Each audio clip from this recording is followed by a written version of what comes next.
시간이 너무 많이 가가지고 2시가 돼버렸네요 벌써. 오늘은 5과 앞부분 내용 살펴보도록 하겠습니다. 책에 이제 5과를 보시면 오직 믿음으로 들어가는 하나님 나라라는 제목이 붙어 있는 것을 확인할 수 있을 것입니다. 그래서 그 5과 제목 써 있는 옆부분 보시면 이제 복음은 이라고 써 있는 짧은 문장 하나 있죠. 그거 한번 보시면 복음은 우리가 예수 그리스도를 믿을 때 모든 죄를 사하시고 이미 임한 하나님 나라 곧 천국에 들어가 복된 삶을 살게 하시겠다라는 소식입니다 라고 이렇게 복음에 대해서 또 간략한 정의의 말씀을 기록해 놓고 있습니다. 그래서 여기서 중요한 것은 이제 믿을 때라는 표현인데 그래서 오늘 이제 요 챕터의 내용 가운데는 가장 중요하게 다루게 될 주제가 믿음입니다. 믿음. 그래서 우리가 믿음을 통해서 하나님 나라에 들어간다고 하는데 도대체 그 믿음은 어떤 믿음인가? 라고 하는 것에 대해서 성경이 무엇이라고 말하고 있는지 오늘 요 또 5과의 내용을 통해서 함께 살펴보도록 하겠습니다. 그래서 이제 그 실제적인 내용이 시작되고 있는 내용을 보시면 우리는 이제 죄인으로서 하나님 나라에 들어갈 수가 없는 존재였습니다. 아담처럼 하나님의 주 되심을 거부하고 주 하나님이 되어 스스로가 주 하나님이 되어 마음대로 살던 자들이었습니다. 라고 이야기를 하고 있습니다. 그래서 그러니까 죄인의 가장 큰 특징이 뭐냐라고 하는 것에 대해서 어떤 면에서는 지금 이 문장 가운데 언급이 되어지고 있다라고 할 수 있어요. 그래서 죄인이 뭡니까? 아담처럼 하나님의 주 되심을 거부하고 스스로가 주 하나님이 되어 마음대로 살던 것, 사는 것. 이것을 성경에서는 죄라고 이야기하고 죄인됨의 어떤 모습이라고 이야기를 하는 것입니다. 그래서 이 내용에 대해서만 잠깐 우리가 한번 생각을 해보자면 우리가 말하고 있는 죄는 뭡니까?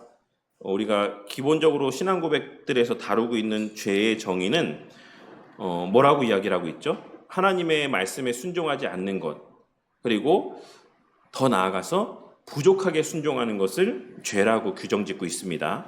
그래서 이 말씀을 통해서 우리가 생각해 볼 수 있는 것은 하나님이라는 존재, 하나님이라는 그분은 뭐와 함께 할 수가 없는 분이다라고 우리가 알고 있습니까? 죄와는 함께 할 수가 없어요. 그리고 그 하나님과 함께 할 수 없다라고 하는 것은 곧 하나님 나라에 거할 수 없다라는 의미와도 동일한 의미입니다. 왜냐하면 하나님과 함께하는 그 나라가 곧 하나님 나라이기 때문에 그렇죠.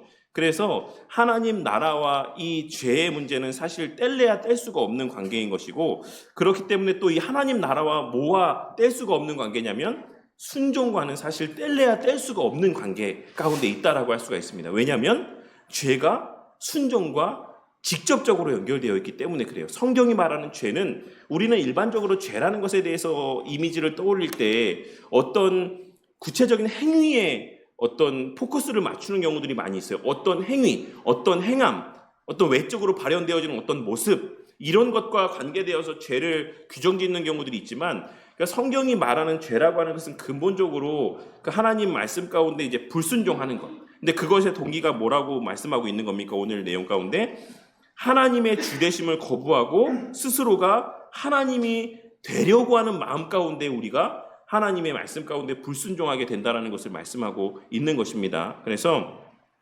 하나님 나라라고 하는 것은 사실 이제 죄인들은 들어갈 수 없는 나라인데, 그 죄인은 뭐 하는 사람들을 우리가 죄인이라고 이야기하면 불순종하는 사람들을 죄인이라고 이야기합니다. 그래서 하나님 나라에는 이제 이런 맥락에서 생각해 보자면 불순종하는 자들은 갈 수 없는 곳, 오직 순종하는 자만 갈 수 있는 곳이 하나님 나라다라고 하는 개념을 도출해낼 수가 있는 겁니다. 그런데 인간은 사실 이 온전한 순종을 할 수 있다라고 했습니까? 없다라고 했습니까? 인간 가운데는 하나님 앞에 온전한 그 율법에 순종할 수 있는 자가 없다라고 말씀했어요. 그래서 이것을 누가 대신해서 순종한 겁니까? 이 율법 가운데, 이 하나님의 요구 가운데 예수님께서 대신해서 이 하나님의 요구 가운데 완전한 순종의 본을 나타내 보여주신 것이죠. 그래서 우리가 누구 안에서 하나님 나라에 들어가는 것입니까? 누구 안에서? 그리스도 안에서 하나님 나라의 은혜들을, 복락들을 누리게 되는 거예요. 그러니까 우리가 그러면 여기서 생각해 볼 수 있는 것, 우리가 예수님 안에 거한다라고 하는 게 어떤 의미입니까? 우리 성도님들도 흔하게 이런 이야기들을 많이 하잖아요. 우리가 예수님 안에 거한다. 그리스도께서 우리 안에 거하시고 우리가 그리스도 안에 거한다. 이게 실제적으로 우리에게 우리의 삶의 모습과 어떤 관계가 있는 것입니까? 순종과 관계되어 있는 거예요. 우리가 그리스도 안에 거한다라고 하는 것은 이제 우리의 본성이 그리스도로 말미암아서 뭐에 더 이끌리는 삶이 되었다? 이전에는 어떤 삶이었다라고 했죠? 지금 여기서 아담처럼 주님의 주되심을, 하나님의 주되심을 거부하고 스스로가 하나님이 되어서 자신의 마음대로 살던 우리의 삶의 모습에서 그리스도 안에 거함으로 말미암아 이제 우리의 삶이 완전하게는 아니라고 할지라도 그 그리스도 안에 거함으로 말미암아 그리스도께 접붙임 바됨으로 말미암아 우리의 마음 가운데 어떠한 마음이 샘솟게 된다? 순종의 마음들이 샘솟게 된다라는 것을 말씀하고 있는 거예요. 그래서 그 일을 누가 행하게 하신다라고 말씀하고 있습니까? 누가 우리를 그리스도께 접붙임 바되게 하고 우리를 그리스도 안에 거하게 하신다라고 말씀했죠? 성령 하나님께서 그 일을 행하신다라고 성경이 말씀하고 있습니다. 그래서 그러한 여러 가지 맥락들을 통해서 생각해 봤을 때 다시 한번 말씀드리지만 성령 하나님이 그 안에 거하신다. 성령 하나님이 내주하신다. 이 말은 우리가 우리의 삶 가운데 순종의 마음들이 우리의 마음 가운데 생겨나고 순종의 모습들이 발현되어지는 모습을 통해서 확인할 수가 있는 거예요. 왜냐하면 성령 하나님께서 행하시는 일이 바로 그 일이기 때문에 그렇습니다. 그래서 우리가 일반적으로 성령 충만이라고 이야기할 때 너무나도 많이 듣는 말이죠. 교회 다니는 사람이라고 하면, 그리고 오늘날 정말 수없이 많은 교회들 안에서 그 성령 충만을 부르짖고 또 심지어는 젊은 세대들 가운데서도 찬양할 때마다 성령을 부어주시옵소서, 성령의 충만함을 주시옵소서 라고 눈물을 흘리며 기도하며 찬양을 하는데, 과연 그 성령 충만의 극치의 모습이 뭘까? 성령 충만의 극치의 모습이 뭘까?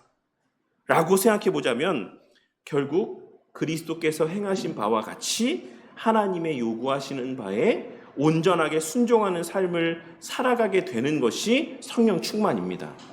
이상한 말로 기도하는 이러한 모습이 성령 충만이 아니라, 어떤 병 걸린 사람들의 병을 고쳐주는 것이 성령 충만이 아니라, 어떤 누군가의 미래를 막 맞춰주고 무당과도 같이 점괘를 내듯이 어떤 사람의 미래를 이야기하는 이러한 모습이 성령의 충만함의 모습이 아니라, 물론 그런 것도 성령 하나님의 행하시는 일들 가운데 한 부분적인 모습으로 나타날 수 있겠죠. 근데 성령 하나님께서 행하시는 가장 주된 사역은 그리스도께서 그러하셨던 것처럼 우리 또한 그 그리스도 안에서 하나님의 요구하시는 바에 온전한 순종의 삶을 살아가게 하시는 것이 성령 하나님께서 우리 안에서 행하시는 일인 것이고, 우리 안에 성령 하나님께서 일하심을 통해서 우리의 마음 가운데 그 하나님의 말씀이 이전에는 그렇지 않았는데 선하게 여겨지고 그 말씀대로 순종하는 것이 우리 가운데 유익이 된다라는 것이 깨달아지고, 또 그와 같이 살고자 하는 열망들이 우리의 마음 가운데 또 나타나게 되는 것, 그것을 우리는 성령 충만함이라고 이야기한다라는 것입니다. 그래서 오늘 이 내용 이어서 보시면, 그러나 하나님은 우리를 사랑하셔서 자기 아들 예수 그리스도를 이 땅에 보내셨습니다. 그리고는 십자가에서 우리가 받아야 될 죄 형벌을 대신 받아 죽게 하셨습니다. 이것이 복음, 곧 기쁜 소식입니다. 죄로 인해 하나님 나라에서 쫓겨났는데 죄를 용서받고 하나님 나라에 다시 들어갈 수 있는 길이 열린 것입니다. 그러나 모든 사람이 저절로 그 십자가의 은혜를 입는 것은 아닙니다. 믿어야만 합니다.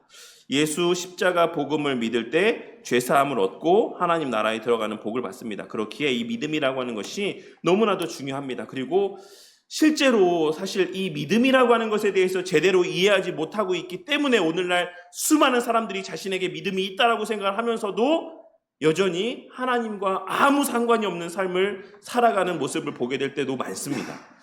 그러니까 오늘날 교회 안에, 오늘날 이 시대에 신앙생활하고 지금 오늘 예배당에서 예배를 드리는 이들이 몇 명이나 될 것 같으십니까? 그러니까 뭐 통계마다 차이가 있겠지만 뭐 한 대략 한 적게 잡아서 10%라고만 쳐도 우리나라 복음 기독교 인구가 전 인구의 한 10%라고만 쳐도 몇 명이에요? 5천만 명 정도 되지 않습니까? 그 전체 인구가 한 500만 명 된다는 얘기예요. 그 사람들이 예배를 드리면서 다들 자기 안에 뭐가 있다라고 생각하겠습니까? 믿음이 있다라고 생각하겠죠. 자기에게 믿음이 있다라고 생각하겠죠. 그 믿음이 있다라는 생각도 없이 예배를 드린 사람들은 아마 너무나도 적은 수일 거라고 생각합니다. 대다수는 나는 예수님 믿어. 나는 하나님 믿어.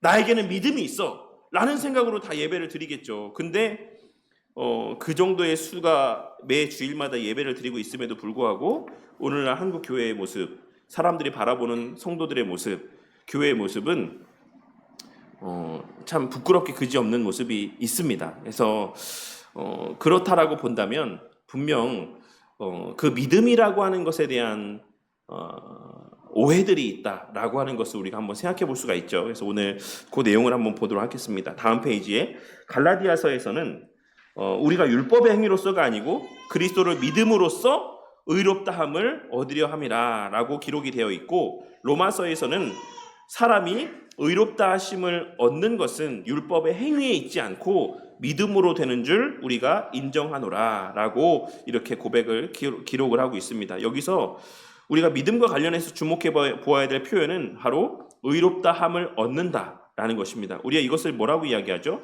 칭의라고 이야기를 합니다. 하나님은 우리가 오직 믿음으로서만 의롭다함을 얻는다라고 하는 사실을 분명히 알기를 원하십니다. 의롭다함을 얻는다라는 것은 무엇입니까? 이것이 무엇이기에 이렇게 강조하고 있습니까? 왜 믿음이 무엇인가를 얻는 유일한 통로입니까? 이 내용에 대해서 좀 생각해 보도록 할게요. 로마서 우리 3장 25절에서 28절 그리고 갈라디아서 2장 16절 말씀을 함께 한번 합독하도록 하겠습니다. 시작. 이 예수를 하나님이 그의 피로써 믿음으로 말미암는 화목제물로 세우셨으니 이는 하나님께서 길이 참으시는 중에 전에 지은 죄를 간과하심으로 자기의 의로우심을 나타내려 하심이니 곧 이때에 자기의 의로우심을 나타내사 자기도 의로우시며 또한 예수 믿는 자를 의롭다 하려 하심이라. 그런즉 자랑할 때가 어디냐? 있을 수가 없느니라. 무슨 법으로냐? 행위로냐? 아니라 오직 믿음의 법으로니라. 그러므로 사람이 의롭다 하심을 얻는 것은 율법의 행위에 있지 않고 믿음으로 되는 줄 우리가 인정하노라. 사람이 의롭게 되는 것은 율법의 행위로 말미암음이 아니요 오직 예수 그리스도를 믿음으로 말미암는 줄 알므로 우리도 예수를 믿나니 이는 우리가 율법의 행위로서가 아니고 그리스도를 믿음으로써 의롭다함을 얻으려 함이라. 율법의 행위로서는 의롭다함을 얻을 육체가 없느니라. 네, 요 말씀 두 말씀을 근거로 해서 첫 번째 질문 한번 보도록 하겠습니다. 하나님 앞에서 의롭다고 인정받는 것은 죄인인 우리가 어떤 자격을 갖는다라는 것을 의미합니까? 아래의 글을 읽고 이해한 바를 서로 나누어 보십시오. 의롭다함을 얻음. 우리 요 옆에 있는 말씀 함께 같이 한번 읽어보도록 하겠습니다. 시작. 의롭다는 것은 하나님의 뜻인 율법을 완전하게 지키는 것을 의미합니다. 모든 율법을 다 지켜서 하나님께 의롭다함을 얻은 자를 의인이라고 합니다. 의인은 하나님께 나아가 하나님 나라 곧 천국의 복을 누립니다. 반면 하나님의 율법을 지키지 않는 자를 죄인이라고 합니다. 죄인은 의의 나라인 하나님의 나라에 들어갈 수 없다. 오직 불순종으로 그 나라에서 쫓겨난 아담처럼 고통과 사망의 저주 가운데 살아갈 수밖에 없다. 요 내용들을 근거로 해서 우리가 지금 앞에 질문을 다시 한번 생각해 보자면, 우리가 하나님 앞에서 의롭다고 인정받는다라고 하는 것은 죄인인 우리가 어떤 자격을 갖는다라는 것을 의미하는 거죠. 요 지금 내용에 근거해서 생각해 보자면, 첫 번째로는 하나님께 나아갈 자격을 얻게 된다라는 거예요. 하나님께 나아갈 수 있는 자격. 그리고 둘째로 하나님 나라에 들어갈 수 있는 자격. 뭐 다 같은 말이죠. 셋째로 하나님 나라의 복을 누릴 수 있는 자격. 하나님 앞에 나아가서 하나님 나라에 들어가 그 나라의 복을 누릴 수 있는 자격. 이렇게 한마디로 정리하자면 이런 자격을 얻게 되는 것을 이야기하는 겁니다. 하나님 앞에 나아가 그 나라에 들어가 그 나라의 복을 누릴 수 있는 자격. 이것이 우리에게 주어졌다 라는 것을 의미합니다. 이번에 보시면 오직 믿음으로 의롭다함을 얻는다라는 표현은 그 외에 어떤 방도로도 하나님 앞에 의롭다함을 얻을 수 없음을 의미합니다. 성경은 믿음이 아닌 다른 방법으로는 구원을 얻을 수 없다라고 강조합니다. 왜 그렇습니까? 특히 믿음과 대조되는 것으로 율법의 행위는 무엇입니까? 라고 이렇게 질문하고 있죠. 그 내용에 보시면 율법의 행위는 율법이 요구하는 행위나 율법을 지키기 위해서 해야 될 행위를 가리킨다. 율법은 하나님의 뜻이요 법이다. 모든 율법을 다 지키면 하나님께 의롭다함을 얻을 수 있다. 그러나 모든 사람은 죄인이다. 태어날 때부터 죄와 부패함 가운데 태어나서 하나님의 뜻대로는 살 수가 없는 존재다. 율법의 모든 조항을 항상 지켜야 되는데 그것은 불가능하다. 율법의 행위로는 의롭다함을 얻을 수 없다. 그래서 율법의 행위는 무엇이라고 이야기하는 거예요? 곧 율법대로 온전히 순종하는 삶을 율법의 행위라고 이야기하는 거예요. 그래서 온전하게 순종해서 그 하나님의 의롭다 하심을 얻을 사람은 있다 없다? 없다라는 것을 말씀하고 있는 겁니다. 그래서 예전에 제가 이거 몇 번 성도님들한테 얘기한 적이 있었는데 그 어떤 목사님께서 쓰신 책의 내용이에요. 그 책의 내용 가운데 어떤 내용이 있었냐면 그러니까 그 목사님이 청소년 사역을 하셨던 분이었나? 그랬던 것 같아요. 근데 아니 왜 꼭 예수 믿어야지만 천국 갑니까? 그냥 죄 안 짓고 착하게 살면 천국 가는 거 아닙니까? 갈 수 있는 거 아닙니까? 뭐 이런 질문을 했대요. 어떤 어린 친구가. 거기에 대해서 목사님이 뭐라고 대답을 했다라고 그때 예전에 말씀드렸죠? 기억나시는 분? 착하게 살면 천국 간다라고 이렇게 대답을 했다라고 목사님이 말씀하셨어요. 죄 안 짓고 착하게 살면 천국 갈 수 있어. 근데 그 이어지는 말이 뭐였냐면 사람은 그렇게 살 수가 없다라는데 이제 방점이 맞춰져 있었던 거죠. 그래서 예수님께서 이 땅에 인간의 몸을 입고 오셔야지만 했다라는 이렇게 얘기를 해주셨다라고 그 책의 내용들 가운데 언급이 되어져 있었거든요. 근데 그 책 제목 때문에 좀 크게 이슈가 됐던 적이 있었던 것 같아요. 근데 율법의 행위로는 인간은 구원을 받을 수 있는 존재가 없습니다. 그렇기 때문에 우리가 이것을 무엇에 근거해서 이렇게 생각하냐면 뭐 때문이라고 말씀드렸죠? 원죄 때문이라고 말씀드렸어요. 원죄는 죄책과 뭐를 포함한다라고 말씀드렸었습니까? 죄책과 오염을 포함한다라고 말씀을 드렸었어요. 그래서 부패한 본성 때문에 인간은 날 때부터 하나님의 율법, 하나님의 요구하시는 바를 지킬 수가 없어요. 능력적으로도 그렇게 부족함 가운데 있지만 하이델베르크 요리문답은 거기서 한 걸음 더 나아가서 뭐라고 이야기하고 있냐면 하이델베르크 요리문답 5문답이에요. 제가 이것도 몇 번 말씀드렸기 때문에 우리 성도님들 잘 아실 거라고 생각하는데 5문답에는 뭐라고 이야기를 하고 있냐면 본성적으로 사람은 하나님과 이웃을 미워하는 성향을 가지고 있다라고 이야기하고 있습니다. 하이델베르크 요리문답 5문답에서. 그러니까 이 말이 무슨 말입니까? 그러니까 우리가 단순히 그냥 하나님의 말씀을 지킬 수 없는 것. 그러니까 나 너무 지키고 싶은데 내 어떤 부족함, 오염된 본성 때문에 내가 못 지켜. 나 지킬 수가 없어. 이런 정도의 것을 얘기하고 있는 게 아닙니다. 우리의 본성, 날 때부터 우리의 본성은 어떻게 태어난다? 하나님과 이웃을 미워하는 성향 가운데 태어난다. 하나님을 미워한다라는 것은 또 뭘 미워하는 것과 같습니까? 하나님의 말씀을 미워하는 거예요. 그러니까 하나님의 말씀이 내 이 귀에 그냥 일반적으로 우리가 믿지 않을 때에도 그치 맞지 옳지 그렇게 살아야지 이렇게 들려지는 게 아니라 그게 꼬아져서 들려진다는 거예요. 우리 귀에 성향상. 그러니까 우리는 본래부터 능력적으로도 그것이 선하게 여겨져도 살 수 없는, 그렇게 순종하면 살 수 없는 부족함, 한계가 있긴 하지만 더 나아가서 본래 우리의 날 때부터의 상태는 그냥 그 정도가 아니라 그냥 그렇지 하나님 말씀이 옳지 하나님 믿어야지 근데 내가 못 살아 이런 정도가 아니라 그 말 자체를 어떻게 여기는 존재로 태어난다? 그것을 미워하는 성향을 지니고 있는 존재로 우리가 태어났다 이렇게 말씀하고 있다라는 거예요. 그러니까 그것을 우리가 또 단편적으로 어디서 확인할 수 있냐면 이에 대해서 극단적으로 이제 반대편에 있는 사람, 그렇다라고 하면 이제 여기서 계속 율법의 행위와 뭐를 대조적으로 이야기하고 있습니까? 믿음과 율법의 행위를 대조적으로 다루고 있잖아요. 그러니까 이 믿음 가운데 거듭난 하나님 안에 하나님 나라에 거하는 사람들의 모습은 어떠한 모습이겠습니까? 이 하이델베르크 유리문답 오문답에서 본래 그 안에 하나님 나라에 속하지 않은 자의 모습이 하나님과 이웃을 날 때부터 미워한다. 그리고 이 말은 하나님 말씀을 미워하는 존재로 태어나고 살아간다라고 말씀하고 있다라고 한다면 하나님 나라에 속하는 자는 어떤 모습을 나타내 보이는 게 정상이겠습니까? 그 반대의 모습이겠죠. 그래서 그 하이델베르크 문답 그 말씀에 근거해서 시편 말씀 한번 보도록 하겠습니다. 시편 119편 159절. 우리 뭐 잘 아는 말씀이긴 하지만 시편 119편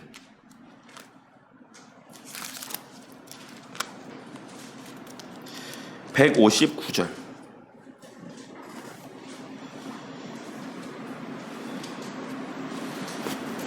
함께 읽어보도록 하겠습니다. 시작. 주의 말씀을 내가 주의 법도들을 사랑함을 보옵소서. 여호와여 주의 인자하심을 따라 나를 살리소서. 그리고 시편 1편에 보면 여호와의 말씀을 법을 즐거워하며라고 이제 의인에 대해서 언급하고 있는 것을 알 수 있죠. 그래서 그 하나님의 나라 가운데 심겨진 자, 하나님 나라에 속하게 하신 자, 하나님 나라에 들어가게 하신 자는 이제 그 하나님과 하나님의 말씀을 대하는 그 자세가 어떻게 변한다라고 말씀하고 있는 겁니까? 성경은 그것을 사랑하고 그것을 즐거워하는 우리의 성향으로 바뀌어지게 된다라고 말씀하고 있어요. 그러니까 이러한 말씀들의 근거에서 보았을 때 거듭나지 아니한 자, 그러니까 본래부터 하나님 그 나라 가운데 거하지 않은 채로 죄인 가운데 태어난 자들은 그와 반대로 하이델베르크 요리문답의 말씀과 같이 하나님의 그 말씀의 법을 미워한다라고 이렇게 말씀할 수 있는 겁니다. 그래서 본래 우리의 사랑은 누구를 향해야 됐는데 하나님과 이웃을 향해야지만 됐는데 그 사랑의 대상이 어디로 왜곡됐다? 그 자신으로 변하여지고 왜곡되게 되었다. 그래서 누구의 말이 가장 옳은 말로 여겨진다라고 말씀하고 있는 거예요. 앞에 우리가 처음에 서두에 뭐라고 이야기했죠? 아담이 누구의 말이 가장 옳다라고 여겨지게 되었습니까? 자기의 말이 가장 옳은 거라고 여겨지게 바뀌어진 거죠.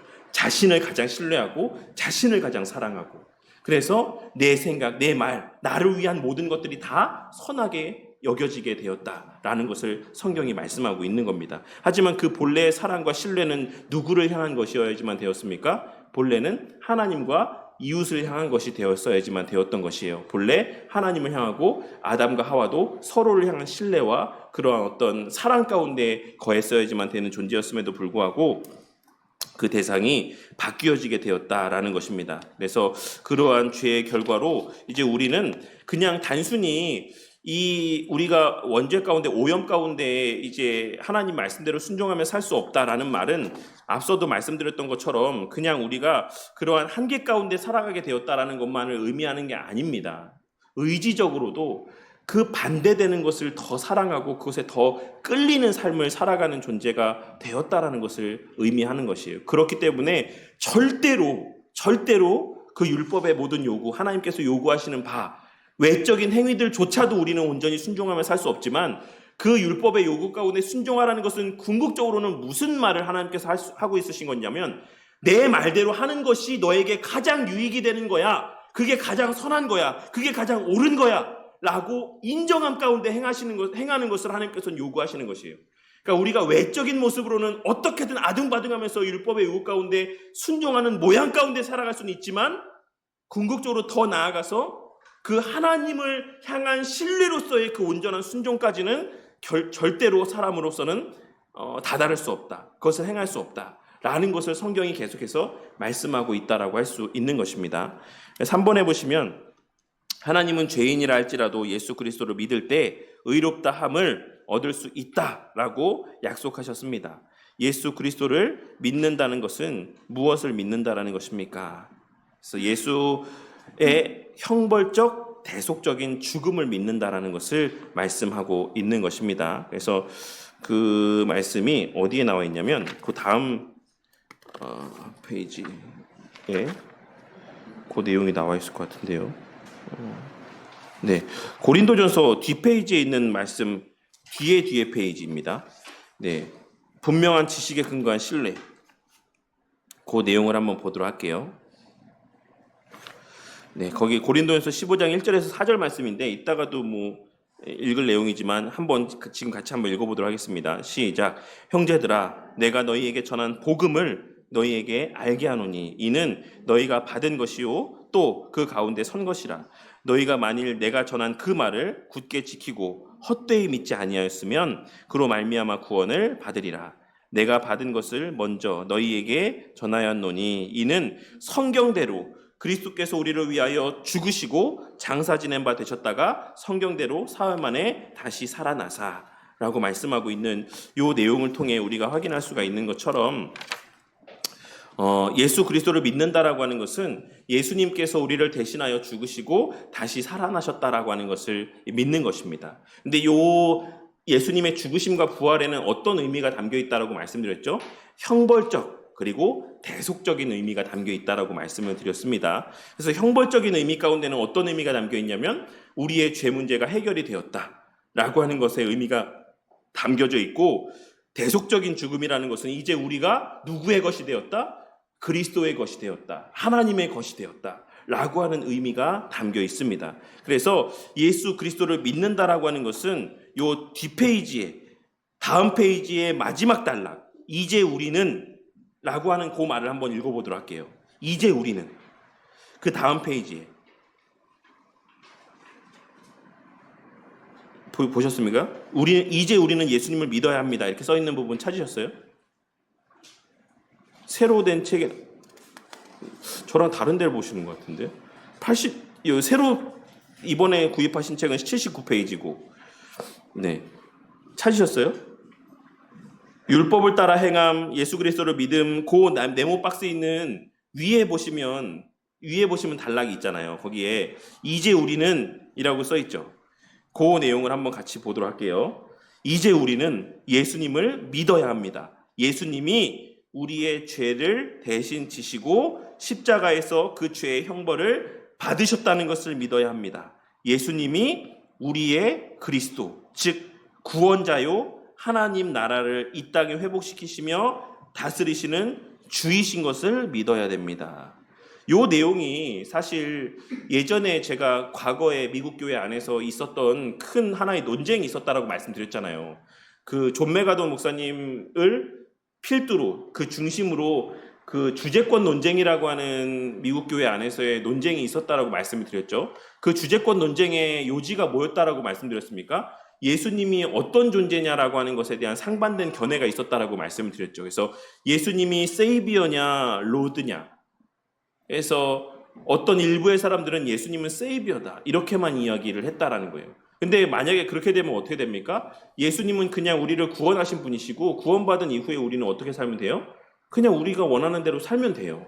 그 받은 구원은 취소되지 않기 때문에 그냥 예수님은 우리의 구원을 위해 존재하시는 분이시지 우리가 그 예수님의 어떤 말씀대로 따라서 순종하며 살아갈 필요는 없다라고 이렇게 이야기하는 사람들이 있었어요. 근데 그러한 사람들의 주장에 대해서 존 메가돈 목사님이 반박을 하면서 아니다. 예수님은 우리의 세이비어인 동시에 로드다. 주님이시기도 하다라고 이제 이야기를 하면서 그 주제권 논쟁이 있었다라는 것입니다. 근데 오늘 우리가 나누는 내용들 가운데서는 이제 뭐라고 이야기를 하고 있습니까? 예수님은 우리의 구원자이신 동시에 우리를 다스리시는 주님이시다. 우리가 주님을 믿는다, 예수님을 믿는다라고 하는 것은 예수님께서 우리를 구원하셨을 뿐만 아니라 이제 우리의 뭐가 되셨다? 우리의 주인, 우리의 왕이 되셨다라는 것을 우리가 믿는다라는 의미가 담겨 있어요. 그래서 이 메시아라고 하는 이 메시아 가운데 세 가지의 속성이 담겨 있다라고 말씀드렸죠. 뭐가 있습니까? 선지자, 제사장, 그리고 왕의 이 어떤 직분들의 의미들이 담겨 있다라고 말씀드렸죠. 근데 이 메시아 직분에서의 가장 두드러지고 가장 핵심적인 사역, 그 의미가 뭐라고 말씀드렸습니까? 결국에는 왕이에요. 왕. 다윗의 왕권, 다윗이 예표했던 그 온 세상을 다스리는 그 왕권이 누구에게 있다? 그리스도께 있다. 우리가 이제는 그 그리스도께서 다스리시는 나라에 속한 자들이 되었다라는 것을 믿는 것이 참된 믿음입니다. 그래서 예수님을 믿는다라고 해서 예수님의 무엇 되심을 믿는다라는 것이냐면 예수님의 왕 되심을 믿는다라는 거예요. 아시겠죠? 그래서 그 이제 3번 밑에 보시면 모든 사람은 이제 정리하고 있는 내용입니다. 모든 사람은 다 죄인입니다. 어느 누구도 하나님 앞에서 의롭다함 받을 수 없습니다. 모든 사람은 율법 아래 있고 율법의 기준으로 보면 날마다 죄를 범하는 큰 죄인이기 때문입니다. 죄인은 결코 하나님 나라에 들어갈 수 없습니다. 앞서 설명드렸죠. 하나님께로 나아간다는 것이 무엇입니까? 모든 죄를 사함받고 하나님의 심판과 저주에서 벗어난다는 것이며 하나님 나라에 들어가 복된 삶을 살아간다는 것을 의미합니다. 하나님의 자녀로서 그 나라에 들어가 하나님이 주시는 모든 풍성한 안식, 곧 평강과 기쁨을 상속받을 수 있다는 것입니다. 죄인은 의의 나라인 하나님 나라에 들어갈 수 없습니다. 오직 의인, 곧 하나님께 의롭다고 인정받은 자만이 그 복된 나라에 들어갈 수 있습니다. 그런데 그렇게 사람이 살아갈 수 있다 없다? 없다. 우리는 그럴 수 있는 능력도 없지만 그 성향 자체도 본래 그 하나님 말씀을 미워하는 성향. 그러니까 하나님의 요구하시는 바가 예를 들자면 예수님만 믿어야 돼. 이런 모든 말씀조차도 다 우리에게는 어떻게 들린다 본래? 우리 교회 안 다니는 사람들이 뭐라고 이야기합니까? 다 되게 그것을 꼬아서 듣잖아요. 되게 너희들 배타적이야. 폐쇄적이야. 그 교회에서 말씀하는 모든 것들을 다 꼬아서 듣는 그런 모습이 본래 우리의 모습이었다. 그래서 우리는 단순히 그냥 그런 율법을 하나님 말씀을 선하게 여기지만 그것을 행할 수 없는 그런 정도의 사람들이 아니라 그 자체를 아주 미워하는 그런 성향 가운데 있었던 존재들이기 때문에 우리는 하나님의 요구하시는 바대로의 온전한 그런 순종의 삶을 살아갈 수가 없다라는 것이죠. 그래서 우리를 대신해서 우리를 살리시기 위해서 누구를 보내셨다? 독생자 예수 그리스도를 이 땅에 보내셨다라고 말씀하고 있는 것입니다. 그래서 그 예수님을 통하여서 우리가 이제 하나님 나라에 들어갈 수 있게 되었다라고 하는 것이 복음이에요. 그래서 이 복음의 핵심은 예수님께서 그 모든 것을 이루었다라는 것인데 그 이루신 것의 한 부분 가운데 어떤 것이 담겨 있냐면 예수님의 왕권, 하나님의 왕권, 당신의 백성들을 향한 그 왕권이 회복되었다라는 의미가 담겨 있다라는 겁니다. 그래서 참된 믿음에는 반드시 뭐가 있다? 그 하나님의 왕되심에 대한 인정함과 그 말씀에 대한 순종함의 모습들이 그 마음 가운데 생겨나게 될 수밖에 없다. 하나님 나라에 속한 자들의 가장 중요한 표징 가운데 하나가 바로 순종입니다. 그러니까 여러 가지 것들을 이제 이야기하죠. 성경에서는 겸손함이 있어야 된다, 사랑이 있어야 된다, 모든 것이 이렇게 구원의 표징이다라고 이야기하는데 그 모든 것이 가능하게 되는 것이 결국에는 뭐에서부터 비롯되는 겁니까? 하나님 말씀에 대한 순종, 신뢰와 순종에서부터 비롯되는 거예요. 그 결과적인 모습들이 겸손으로 나타나고 사랑으로 나타나고 긍휼로 나타나고 온유함으로 나타나고 그 외에 여러 가지 자비와 양선의 그런 모습들로 결과적인 모습으로 나타나는 거죠. 네. 뒤에 페이지까지만 보시고 마치도록 하겠습니다. 믿음은 분명한 지식에 근거한 신뢰다. 오직 예수 그리스도를 믿음으로써 의롭다함을 얻는다라는 것은 인류 역사상 가장 놀라운 복음입니다. 아무 희망도 없이 죽은 자처럼 살아가는 사람들에게 하나님께 나아갈 수 있는 길을 열어준 복음입니다. 이제 의롭다함을 얻는 유일한 방도인 믿음에 대해서 좀 더 알아보고자 합니다. 믿음은 무엇입니까? 뭐를 믿는다라는 것이라고 했죠? 예수님의 죽으심과 부활하심을 믿는다라고 하는 것. 형벌 대속적인 죽음의 의미를 알고 믿는다라는 것인데 그 믿음은 필연적으로 예수님을 우리에게 어떤 존재로 인식하게 만든다라고 말씀하고 있는 겁니까? 예수님이 뭐다? 예수님은 왕이시다 라고 하는 것을 믿고 확신하게 만든다라는 것을 말씀하고 있는 거예요. 믿음은 필연적으로 믿음의 본질에 대해서 어떻게 정의 내릴 수 있습니까? 믿음의 내용 혹은 대상에 대해서 어떻게 설명할 수 있습니까? 이것을 이제 고린도전서 말씀을 이야기하고 있는 거죠. 그래서 여기에 말씀해 보시면 좀 우리가 이 2절 말씀을 한번 좀 보도록 할게요. 2절 말씀을 우리 함께 같이 한번 읽어볼까요? 시작. 너희가 만일 내가 전한 그 말을 굳게 지키고 헛되이 믿지 아니하였으면 그로 말미암아 구원을 받으리라. 여기서 바울 사도가 지금 헛되이 믿는 것과 무엇을 동격으로 놓고 있냐면 굳게 지키는 것, 내가 전한 그 말을 굳게 지키는 것과 헛되이 믿지 아니하는 것, 이것을 동격으로 놓고 있는 거예요. 그 원문 말씀에 보시면 무슨 말입니까? 헛되이 믿지 않는 게 뭐다? 그 말을 굳게 지키는 것이 헛되게 믿지 않는 것이다라고 말씀하고 있는 거예요. 이 문장의 구조는 그렇게 되어 있습니다. 그러면 이제 헛되게 믿는 거는 뭡니까? 제가 앞서 서두에 뭐라고 말씀드렸죠? 오늘날 이 주일에 전국에서 우리나라만 놓고 봤을 때 그냥 대략적으로 어림잡아도 그냥 수치대로가 그게 진짜라고 한다면 요즘에 수치를 다시 통계 내봐야 된다라는 말도 하긴 하는데 어쨌든 어림잡아서 10%의 통계라는 것을 믿고 우리가 계산만 해봐도 500만 명이 예배를 드리고 있는 거예요. 500만 명이 매 주일마다. 그 500만 명의 사람들이 자기에게 다 믿음이 있다라고 생각을 해요. 근데 성경은 뭐라고 이야기하고 있냐면 그 믿음들 가운데는 헛된 믿음도 있다라고 말씀하고 있는 거예요. 근데 그 헛된 믿음은 뭐다? 그러니까 거짓된 믿음, 참되지 않은 믿음은 뭐다? 내가 전한 그 말을 굳게 지키지 않는 믿음, 행함이 없는 믿음. 교회는 다니는데 그 교회 안에서의 들려지는 하나님의 말씀이나 배우게 되는 그 어떤 가르침의 의미 혹은 계명의 말씀의 의미대로 살지 않는 믿음. 더 나아가서는 사실 살고자 하는 의지도 없는 믿음. 그것에 대한 눌림도 없는 믿음. 우리가 다 그렇게 살 수 있죠. 예수님, 하나님께서 십계명의 말씀을 통해서 우리 가운데 여러 율법의 요구들을 말씀하셨지만 도둑질하지 말라, 간음하지 말아라, 부모 공경해라, 이런 여러 가지 말씀들을 주시지만 우리가 그 말씀대로 순종하며 살 수 없죠. 이 땅에서 사는 한. 그런데 중요한 것은 뭐다? 그 말씀대로 순종하고자 하는 마음조차도 없는 사람들이 있다라는 거예요. 어디서 개가 짖나?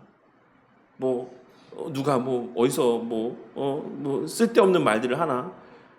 목사가 강단에서 설교하는 내용도 또 여러 가지 우리의 어떤 이런 배움의 시간들을 통해서 십계명에서 말씀하는 바가 무엇이다라고 우리 귀에 들려지는 바도 그 삶에서 아무런 영향력을 발휘하지 못하는 거예요. 그래서 여기서 듣고 나가도 그냥 이 6일의 삶 가운데는 똑같이 거짓말하고 도둑질하고 똑같이 부모 공경하지 않고 똑같이 미워하고 험담하고 불의를 저지르고 불법을 행하고 그런데도 그 마음 가운데 그 어떤 찔림도 없고 그런데도 나는 예수님 살아계신 거 믿으니까 나는 예수님 믿는 믿음이 있으니까 나는 교회 다니니까 나는 천국이 있는 걸 믿으니까 나는 믿음이 있지. 나는 믿음이 있는 사람이지. 난 천국 가는 사람이지. 하나님 나라에 속한 사람이지. 이런 생각 가운데 살아가는 사람들이 사실 조금 심하게 얘기하면 오늘날 발에 채이게 넘쳐난다라는 거죠. 교회 안에. 근데 고린도전서에서 바울 사도가 뭐라고 이야기하고 있는 겁니까? 그런 믿음이 헛된 믿음이다. 그런 믿음이 거짓된 믿음이다. 그런 믿음을 가진 사람은 하나님 나라에 속한 사람이 아니다 라고 말씀하고 있는 거예요. 이거는 100% 온전한 순종에만 국한해서 말씀하고 있는 게 아닙니다. 그렇게 따지면 누가 천국 갑니까? 누가 하나님 나라에 속한 자들이라 할 수 있겠습니까? 저도 마찬가지로 저부터도 그 말씀대로 다 살지 못하는데 근데 요는 그렇게 살고자 하는 순종에 대한 열망이 그 마음 가운데 있느냐 없느냐는 것을 지금 말씀하고 있는 거예요. 왜? 성령 하나님이 앞서 우리 안에서 행하시는 일이 뭐라고 말씀했기 때문에 순종케 하시는 일이기 때문에 그래요. 비록 내가 육신의 연약함으로 인해서 순종하지 못할지라도 그렇게 죄를 짓고 있는 상황 속에서도 내 마음 한켠에는 내가 이렇게 살면 안 되는데 이렇게 행하면 안 되는데 이렇게 행동하면 안 되는데 내가 이렇게 행동해야 되는데 라고 하는 마음들이 그 마음 가운데 말씀과 더불어서 내 마음 가운데 떠올려진다라는 것입니다. 그게 참된 믿음이에요. 굳게 지키고자 하는 그리고 어느 정도 지켰다라고 해서 이만하면 됐지라고 하는 마음을 갖지 않는 믿음. 내가 진짜 열심히 했는데도 이것밖에 못했네. 이것밖에 못 지켰네. 나는 어쩔 수 없이 나는 죄인이야. 라고 하는 그러한 인지와 자각들이 그 마음 가운데 자리하게 되는 것. 그것이 이 헛되이 믿지 아니하는 참된 믿음이 그 안에 거하는 사람들의 삶의 모습이다라는 거예요. 그래서 필연적으로 참된 믿음이 있는 사람은 어떻게 생각하게 됩니까? 다른 사람을 나보다 더 낮게 여길 수밖에 없는 거예요. 필연적으로 이 참된 믿음이 있는 사람, 내가 전한 그 말을 굳게 지키려 애쓰는 그런 삶을 살아가는 사람들은 필연적으로 교만할 수가 없는 거예요. 왜? 그렇게 온전히 지킬 수가 없는 자신의 모습을 발견하게 될 수밖에 없기 때문에 그렇습니다. 마치 예꼬문 시간에 우리 아이들과 함께 나누었던 말씀처럼 노뱀을 통해서 무엇을 보게 되는 것처럼 그 자신의 죄인됨, 그 죄된 모습을 보게 되는 것처럼 십자가에 달리신 예수 그리스도를 바라보며 우리의 죄인됨을 자각하게 되는 것처럼 율법을 통해서 우리의 여전한 부족과 그 허물들을 보게 되는 것처럼 그런 믿음. 그렇지만 다시금 또 그리스도의 행하신 일들을 또 믿고 그 죽으심과 살아나심의 그 공로와 그 효력들을 신뢰하면서 다시금 또 그 말씀대로의 굳게 지키는 삶을 살기 위해 애쓰는 삶을 살아가는 것, 그것이 헛되이 믿지 아니하는 삶이다. 그게 참된 믿음의 삶이다 라고 하는 것을 말씀하고 있는 것입니다. 그래서 2번에 보시면 1번 좀 이따 잠깐 보고 2번에 보시면 성경에서의 믿음을 뭐라고 정의하고 있냐면, 이거는 교회 안에서의 믿음에 대한 세 가지 요소를 이야기하고 있는 겁니다. 성경에서 믿음이란 믿는 대상에 대해서 분명히 알고 그것이 참인 것을 진심으로 인정하는 것입니다. 또한 거기서 멈추지 않고 자신이 잘 알고 동의하는 것을 의지하며 사는 것까지를 의미합니다. 즉, 우리는 복음을 잘 받아야 되며 그 가운데 서야지만 됩니다. 이런 믿음은 이 세상에서 흔히 말하는 믿음과 어떻게 다릅니까? 믿음의 3요소에 대해서 밑에 뭐라고 이야기하고 있죠? 지식과 동의와 신뢰다. 이것이 전통적으로 교회 안에서 말하고 있는 참된 믿음의 세 가지 요소입니다. 이 가운데 하나만 있는 것을 우리는 참된 믿음이라고 이야기하지 않아요. 지식이 결여된 어떤 신뢰, 행함, 행동, 이런 것도 우리는 참된 믿음이라고 이야기하지 않고, 지식만 있고 행함이 없는 이런 믿음도 참된 믿음이라고 이야기하지 않습니다. 그리고 지식 가운데 행함은 있지만 그것에 대해서 전적으로 동의하지 않는 그러한 행함이 있는 삶도 우리는 참된 믿음의 행위라고 이야기하지 않아요. 이 세 가지의 모든 요소들이 다 담겨있는 믿음을 참된 믿음이라고 이야기를 합니다. 그래서 우리는 세상에서의 믿음은 일반적으로 나는 믿음이 있어 라고 하는 그런 믿음은 어떤 정도입니까? 그냥 예수님이 살아계신다라는 것을 부정하지 않는 것 정도를 우리 믿음이라고 이야기를 해요. 일반적으로 우리가 생각하는 믿음이라는 개념에 대해서. 그렇지 않습니까? 예수님 살아계셔 안 살아계셔? 나 살아계시다라고 생각해. 살아계신 거 믿어. 이런 정도의 어떤 동의들, 부정하지 않는 어떤 긍정적인 어떤 반응들, 이런 것들을 갖고 우리는 믿음이라고 생각하잖아요.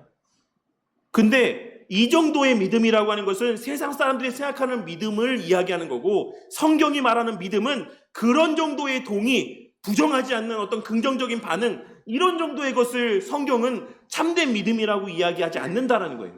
성경에 근거한 분명한 지식 플러스 그것에 대한 전적인 동의 플러스 그것에 대한 온전한 신뢰를 비롯한 행함, 신뢰에 기반한 행함까지를 참된 믿음이라고 이야기한다.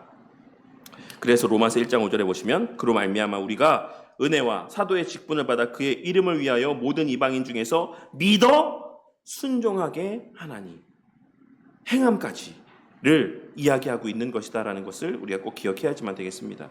1번 다시 돌아와서 보시면, 예수님은 복음을 전하도록 제자인 사도들에게 맡기셨습니다. 그리고 우리는 사도들의 증언인 성경을 통해 복음을 전해받았습니다. 우리는 우리 주변의 모든 사람들에게 그들이 잘 이해하도록 복음을 충분히 분명하고도 풍성하게 전해야지만 됩니다. 그 이유는 무엇입니까? 그것은 결국에는 로마서 10장 17절 밑에 있는 말씀에서처럼 믿음은 들음에서 나며 들음은 그리스도의 말씀으로 말미암았기 때문이다. 오직 기록된 말씀을 통해서만 우리가 참된 믿음을 소유하게 되기 때문이다라고 할 수가 있습니다. 그래서 말씀을 바르게 이해하는 것이 얼마나 중요한가. 우리가 교리의 중요성을 강조하는 것은 다른 데 있지 않아요. 교리 자체에 우리가 그 중요성을 두는 게 아니라, 교리를 성경보다도 더 우위에 두는 게 아니라, 성경 말씀이 말하고 있는 바가 뭐냐, 성경 말씀이 창세기부터 계시록에 기록된 말씀까지의 그 말씀의 요지가 뭐냐, 그것을 관통하는 하나의 일관된 하나님의 그 뜻이 뭐고 하나님의 어떤 말씀하시는 바가 무엇이냐, 이것을 우리가 바르게 깨닫기 위해서 교리를 우리가 배우는 겁니다. 결국에는 하나님의 말씀을 바르게 이해하기 위해서 교리를 배우는 거죠. 왜냐하면 그 말씀 가운데에 우리의 그 참된 믿음에 필요한 모든 지식들이 들어있기 때문에 그렇습니다. 그래서 그 내용들을 우리가 기억하시고, 마지막 우리 3번 한번 보도록 하겠습니다. 3번. 참된 믿음은 받은 복음을 굳게 지키고 헛되이 믿지 않는 것입니다. 어떤 사람들은 예수 그리스도와 그 십자가 복음을 믿는다라고 하면서도 실제로는 지적인 동의에서 멈추며 굳게 지키지 않은 나머지 헛되이 믿기도 합니다. 굳게 지키고 헛되이 믿지 않는 것은 무엇을 의미하는지 아래 성경 본문을 참고해서 말해 보십시오. 우리 야고보서 2장 14절, 너무나도 잘 아는 말씀이죠. 14절과 17절 한번 같이 한번 읽어보도록 하겠습니다. 시작. 내 형제들아, 만일 사람이 믿음이 있노라 하고 행함이 없으면 무슨 유익이 있으리요? 그 믿음이 능히 자기를 구원하겠느냐. 이와 같이 행함이 없는 믿음은 그 자체가 죽은 것이라. 우리는 사실 행함이 없는 믿음은 죽은 것이다, 죽은 믿음이다라고 하는 17절 말씀만 이제 좀 주목해서 보는 경우가 있는데, 14절의 말씀에 사람이 믿음이 있노라 하고 행함이 없으면 무슨 유익이 있겠냐. 이게 무슨 말인 것 같으십니까? 왜 믿습니까? 우리가 믿음을 왜 이야기합니까? 결국 사람들이 믿음에 대해서 이야기하는 게 궁극적으로 뭘 위해서 믿음에 대해서 이야기하는 거죠? 하나님 나라에 들어가기 위함이죠. 그 유익을 누리기 위함이잖아요. 지금 성경이 계속해서 말하고 있는 바가 뭡니까? 믿음으로 말미암는 유익이 뭐라고 이야기했죠? 우리 앞에 처음에 믿음이 곧 의롭다함을 얻고 이 모든 것의 어떤 근간이 되는데, 그로 말미암는 유익이 뭐라고 말씀했습니까? 하나님께 나아가 하나님 나라에 들어가 그 하나님 나라의 복을 누리는 것, 이것이 사실 믿음으로 말미암는 궁극의 유익인데, 지금 야고보서에서 뭐라고 말씀하고 있는 거죠? 사람이 믿음이 있노라 하고 행함이 없으면 무슨 유익이 있겠느냐. 그런 믿음이 정말 너희에게 유익이 되겠느냐. 너희들이 바라는 그 유익이 그런 믿음 가운데 주어질 것이다 라고 생각하느냐 라고 이야기하고 있는 거예요. 우리는 행위로 구원받는다라고 믿는 사람들은 아닙니다. 그런데 하나님 나라에 속하게 하시는 방식 가운데 하나님께서 하나님 나라에 들어가게 하시고 그 나라에 속하였다라는 것을 우리에게 확신시켜 주시고 확증하여 주시는 은혜의 방편 가운데 뭐가 있냐면, 우리의 삶 가운데 순종의 모습을 나타내 보이게 하는 것이 하나님의 정하신 그 구원의 원리 가운데 있다라고 하는 것을 성경은 말씀하고 있습니다. 그런 면에서 우리의 신앙에서의 행함이라고 하는 것은 구원을 얻기 위한, 하나님 나라에 들어가기 위한 조건은 아니지만 그 나라에 속한 자임을 우리 가운데 확신시켜 주시는 하나의 중요한 표징이 되는 것이다라는 사실은 우리가 잊어서는 안 됩니다. 왜냐하면 다시 말씀드리지만 성령 하나님께서 우리 안에서 행하시는 일이, 우리 안에 거하시며 행하시는 일이 하나님의 말씀을 바르게 보게 하셔서 결국 그 말씀을 우리의 마음 가운데 깨닫게 하시고 그 말씀에 동의하게 하시고 뿐만 아니라 그 말씀을 신뢰함으로 그 말씀대로 행하게 하시는 것까지가 성령 하나님이 우리 안에서 행하시는 일이기 때문에 그렇습니다. 아시겠죠? 이 참된 믿음은 우리가 신앙 고백에서 고백하고 있는 바와 같이 참된 믿음은 누구로 말미암는, 누구의 역사로 말미암아 우리에게 주어지는 은혜입니까? 성령 하나님의 역사로 말미암아 주어지는 은혜예요. 무엇을 통해? 말씀을 통해. 그래서 이 성령 하나님의 말씀을 통한 역사는 반드시 이 세 가지의 모습을 우리 가운데 발현되어지게 하시는데, 그것이 바로 참된 지식을 소유케 하시고 그것에 동의하게 하시고 그것을 신뢰하게 하시며 그 신뢰에 근거한 행함을 나타내 보이게 하신다. 그런 맥락에서 야고보서에서 행함이 없는 믿음은 그 자체가 죽은 것이다. 본래부터가 그것은 참된 믿음이 아니다. 왜냐하면 참된 믿음에는 신뢰에 근거한 행함이 있기 때문이다 라고 말씀하고 있는 것입니다. 그래서 이 내용들을 이제 다음 시간에 좀 더 한 번 더 정리하고 그 다음에 마지막 참된 믿음의 증거인 회개까지, 이 내용이 사실 우리가 지금 오늘 우리 저기가 예고모 시간에 나누었던 노뱀 이야기랑도 사실 다 이어지는 맥락의 말씀이기는 해요. 그래서 요 내용을 보시면 참된 믿음의 증거는 뭐다? 결국에는 회개다. 왜냐하면 그 그리스도 안에서 우리가 보게 되는 것, 말씀을 통해서 보게 되는 것은 뭔데? 그리스도인데 그 그리스도를 바라봄을 통해서 우리는 또 무엇을 보게 되기 때문에 그렇습니까? 우리 자신을 보게 되고, 우리 자신의 무엇을 보게 된다? 우리 자신의 죄인됨, 우리의 그 연약함들, 허물들을 보게 되기 때문에 결국에는 필연적으로 참된 믿음은 무엇으로 이어지게 될 수밖에 없냐면 회개로 이어지게 될 수밖에 없다라는 사실을 말씀하고 있는 거예요. 그래서 그 보는 자마다 살 거다. 무슨 말입니까? 결국에는 회개하는 자마다, 참되게 회개하는 자마다 살 것이다라고 말씀하고 있다라는 것과도 있는 의미로 이해하는 것과도 사실 같다라고 할 수가 있어요. 그래서 이 내용을 다음 시간에 또 이어서 계속해서 살펴보도록 하겠습니다. 참된 믿음은 뭐다? 예수님을 왕으로 여기는 믿음이다.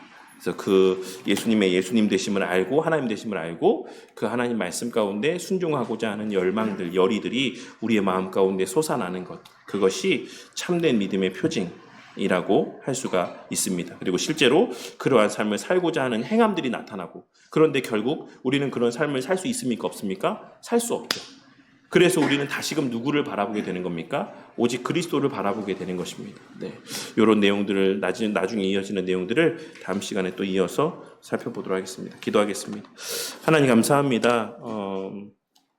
오늘날 물론 이 부족한 종의 마음 가운데는 그만큼도 되지 않을 거라고 생각이 되긴 하지만 얼추 어림잡아서도 정말 수백만 명의 사람들이 오늘날 예수님을 안다라고 이야기하고 예수님을 믿는다라고 이야기하며 더 나아가 예배당이라는 공간에 모여서 하나님 앞에 예배를 드리는 그러한 삶을 살아가는 가운데 있습니다. 주님, 하지만 오늘의 이 말씀을 통하여서 과연 우리의 그 하나님 나라에 속하였음을 또 우리 가운데 또 확증하여 주는 그 구원의 표징으로서의 어떤 참된 믿음은 어떤 모습인가에 대해서 무엇을 의미하는가에 대해서 이 시간 함께 다시 한번 또 생각해 보게 하여 주심에 감사를 드립니다. 참된 지식과 참된 그 마음에서부터 우러나오는 동의와 또 그 동의케 하신 바에 대한 참된 신뢰 가운데에 그 신뢰에 기반한 행함이 나타나는 믿음이야말로 우리의 삶에서의 하나님께서 요구하시는 그리스도 안에서의 우리 가운데 누리게 하시고 만끽하게 하시는 또한 참된 유익인 것을 또 이 시간 깨닫게 하여 주셔서 주님, 우리 각자의 삶을 돌아보며 나의 마음 가운데 정말 하나님의 그 율법의 말씀대로 살아가고자 하는 열망들이 내 마음 가운데 자리하고 있는지, 또 그 말씀 가운데 온전히 순종하며 살지 못했을 때 우리의 마음 가운데 불편함들이 있는지, 회개의 마음들이 있는지 우리 스스로를 돌아볼 수 있는 은혜들을 허락하여 주시옵소서. 만일 정말 그 참된 믿음에 해당되는 모습들이 내 삶 가운데 결여되어 있는 것 같이 여겨진다라고 한다면 주님, 기도하게 하여 주시옵소서. 주께서 말씀하지 않으셨습니까? 악한 자도 그 자식에게 좋은 것을 줄 줄 알거든. 하물며 하늘 아버지께서 그 아들의 구하는 것을 주지 않겠느냐. 그와 같이 말씀하시면서 이야기하시기를 성령을 주실 것을 우리에게 말씀하셨던 것을 기억하고 늘 하나님 앞에 물질을 달라, 성공을 달라, 형통함을 달라, 이 땅에서의 장수함을 달라, 자식의 이 땅에서의 평안한 삶을 달라 기도하기에 앞서 이 참된 믿음의 복 가운데 거할 수 있기를 구하는 자들 되게 하여 주심으로 그 자신이 먼저 그 성령 하나님의 은혜의 역사로 말미암아 하나님의 말씀을 더욱 분명하게 깨닫고 그 말씀에 전적으로 동의하며 그 동의에 기반한 신뢰 가운데 행함이 있는 자녀들 앞에서의 본이 되는 신앙의 삶을 살아가며 그 자신이 먼저 하나님 나라 안에서의 참된 평안과 위로와 기쁨과 만족이 가득한 삶을 살아가며 그러한 모습의 본을 통하여 그 자녀들 또한 그 하나님 나라 안에서의 참된 복을 누리고 만끽하게 되는 선한 역사가 우리 모든 성도님들의 가정마다 또 나타나게 될 수 있도록 누려지고 만끽되어질 수 있도록 은혜 더하여 주시옵소서. 주님, 주님의 살아계심을 인정하는 것, 그것 자체가 믿음이 아닙니다. 우리의 그 믿음이라고 하는 것은 우리가 일반적으로 생각하는 것과 같이 그렇게 가벼운 의미의 것이 아님을 기억하고 언제나 성경에 기반한 참된 믿음을 구하며 그것을 누리며 그 믿음의 능력을 체험하며 그 믿음의 능력을 증거하는 삶을 살아가는 저와 우리 모든 성도님들 되게 하여 주시옵소서. 모든 것 감사드리며 우리 주 예수 그리스도 이름으로 기도드렸습니다. 아멘.